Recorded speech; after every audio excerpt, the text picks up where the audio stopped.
persiapkan diri, mulai dari berkasnya teman-teman, karena sekedar informasi di kantor saya tempat bekerja, ya teman-teman honorer sudah dikumpul oleh kepala bagian di tempat saya menyampaikan bahwa mulai dari sekarang siapkan absen-absen teman-teman dari tahun sejak pertama teman-teman mengabdi, ya. Setelah itu mulailah belajar terkait dengan materi-materi yang akan diujiankan. Nah, sekarang pertanyaannya, materi yang diujiankan apa? Halo, assalamualaikum warahmatullahi wabarakatuh teman-teman. Selamat pagi, bagaimana kabarnya? Semoga sehat selalu ya. Ketemu lagi dengan channel Al-Mahya dengan saya Andika Saputra.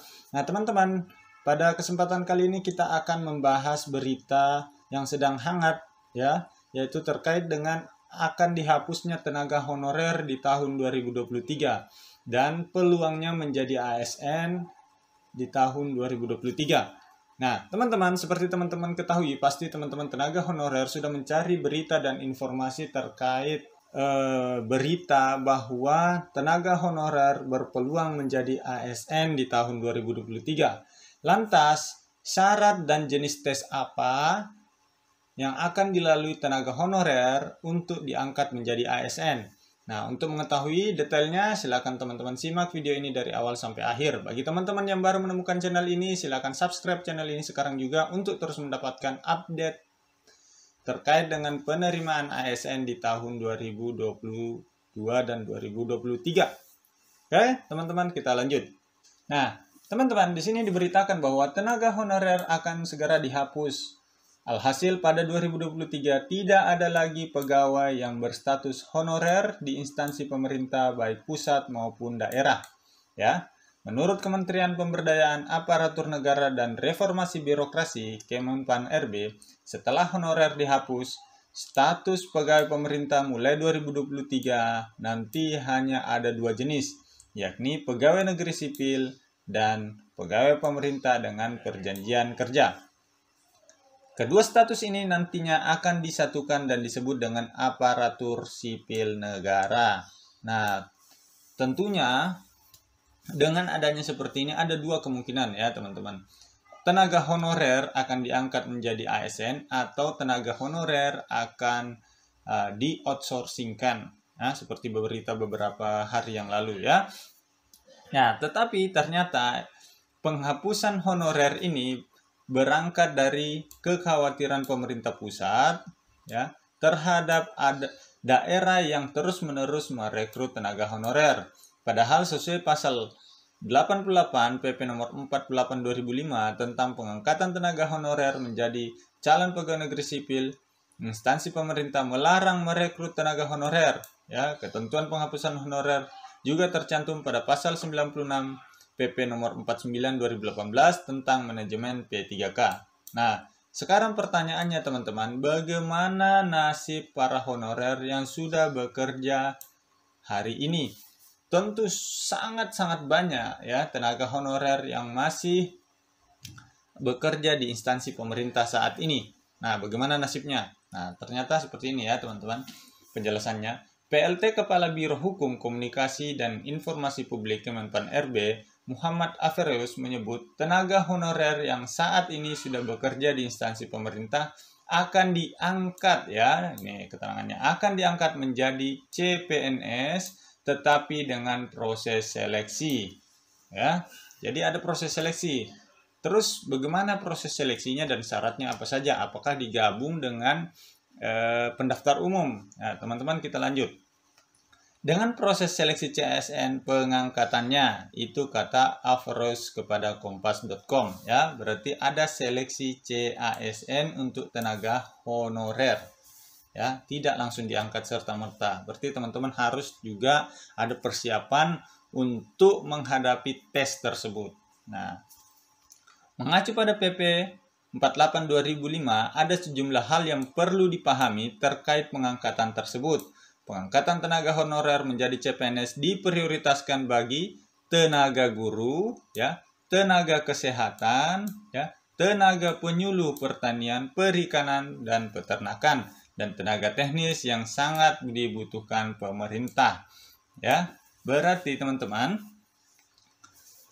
yang ada tercantum di sini itu siap-siap, peluangnya sangat besar untuk bisa diangkat menjadi ASN di tahun 2023. Ya, persiapkan diri mulai dari berkasnya teman-teman, karena sekedar informasi di kantor saya tempat bekerja, ya, teman-teman honorer sudah dikumpul oleh kepala bagian di tempat saya menyampaikan bahwa mulai dari sekarang siapkan absen-absen teman-teman dari tahun sejak pertama teman-teman mengabdi, ya. Setelah itu mulailah belajar terkait dengan materi-materi yang akan diujiankan. Nah, sekarang pertanyaannya, materi yang diujiankan apa?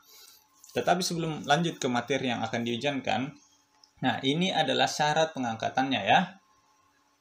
Syarat pengangkatan untuk tenaga honorer yang akan diangkat adalah mereka yang memenuhi kriteria usia dalam masa kerja berikut, yaitu tenaga honorer yang berusia maksimal 46 tahun, ya, maksimal 46 tahun, dan mempunyai masa kerja 20 tahun atau lebih secara terus-menerus. Yang kedua, tenaga honorer yang berusia maksimal 46 tahun, masa kerja 10 sampai 20 tahun, ya. Yang ketiga, tenaga honorer maksimal usia 40 tahun, masa kerja 5 sampai 10 tahun secara terus-menerus. Yang keempat adalah tenaga honorer berusia maksimal 35 tahun dengan masa kerja 1 sampai 5 tahun secara terus-menerus, ya. Itu syaratnya. Nah, namun demikian pengangkatan akan diprioritaskan bagi tenaga honorer dengan usia paling tinggi. Jadi dengan usia paling tinggi itu adalah yang akan diprioritaskan, atau masa pengabdian paling lama, ya. Kriteria lama masa pengabdian tidak diberlakukan bagi pegawai honorer tenaga dokter yang telah atau sedang bertugas di unit pelayanan kesehatan milik pemerintah. Selama mereka masih berusia di bawah 46 tahun dan bersedia ditugaskan di tempat terpencil minimal 5 tahun, maka ia akan diangkat menjadi CPNS atau P3K setelah lulus seleksi. Jadi tetap ya teman-teman, di sini ada embel-embelnya harus lulus seleksi. Nah, sekarang kita intinya.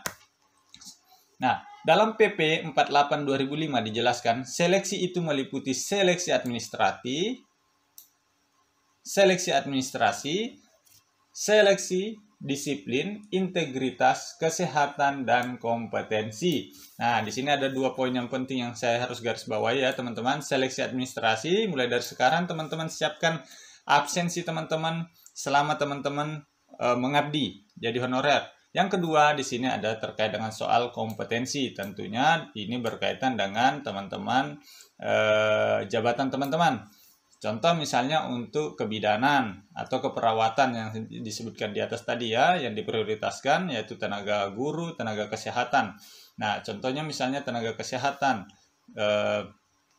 dokter, perawat, bidan itu tentu sangat dibutuhkan. Nah, dan beruntungnya teman-teman, ini mereka juga wajib mengisi daftar pertanyaan mengenai mengetahui tata pemerintahan yang baik dan pelaksanaannya terpisah dari pelamar umum. Jadi sangat berpeluang besar ya saingan teman-teman hanya sesama tenaga honorer, tidak bersaing secara umum dengan peserta tes yang umum nanti ya. Jadi peluang teman-teman untuk terangkat menjadi CASN di 2023 sangat-sangat terbuka luas ya. Sekarang tinggal persiapkan diri ya.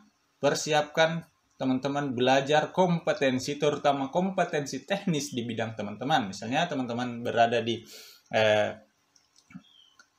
bidang keperawatan atau formasi keperawatan, teman-teman belajar kompetensi keperawatan. Teman-teman berada di kebidanan, merupakan bidan, bekerja honorer bidan, pelajari kompetensi kebidanan. Nah, bagi teman-teman yang butuh modul kesehatan ya, kami tahun lalu sudah menyiapkan modul terkait dengan teknik, terutama penerimaan di PU. Nah, di tahun ini kami meminta bantuan kepada teman-teman kami yang sudah lulus tes P3K maupun CPNS di bidang kesehatan di tahun 2021, ya, baik yang lulus di keperawatan maupun kebidanan, itu telah kami rangkumkan materi-materinya ya teman-teman. Kami buatkan rangkuman materi, jadi teman-teman tinggal pelajari ini saja. Untuk ini ya khusus kebidanan ya. teman-teman pelajari ini, materinya sudah kami rangkumkan. Terus di sini juga ada soal dan pembahasan soal P3K kebidanan ya. Di sini juga ada contoh kasus ya, contoh kasus soal yang bisa saja muncul di tes teman-teman nanti ya. Ini contoh kasus. Jadi ada 3 modul untuk paket kebidanan. Bagaimana cara teman-teman dapatkan? Teman-teman silakan klik link yang ada di bawah untuk mendapatkan informasi ini. Di sini kami sudah ada Shopee ya. Teman-teman bisa pesan melalui Shopee, baik itu paket soal kebidanan, keperawatan maupun teknik. Kenapa mereka yang memiliki modul ini banyak yang lulus? Karena modul ini disusun berdasarkan FR dan berdasarkan soal-soal terupdate yang keluar di tahun sebelumnya. Jadi tahun 2021 itu kami susun berdasarkan soal-soal yang keluar di tahun 2020 ya. Begitupun di tahun 2022 ini kami memprediksi soal tidak terlalu jauh berbeda dengan soal-soal di tahun 2021. Jadi ini sangat-sangat membantu bagi teman-teman yang mau belajar mempersiapkan diri dari awal. Ini bentuknya soft file, kalau yang ini bentuknya hard copy ya. Semoga ini membantu teman-teman. Sekian, terima kasih. Sekali lagi yang membutuhkan modul-modul ini silahkan klik link yang ada di bawah atau bisa masuk ke Shopee, tinggal tulis Al-Mahya CPNS ya, teman-teman akan menemukan ini. Oke, sekian, terima kasih. Assalamualaikum warahmatullahi wabarakatuh.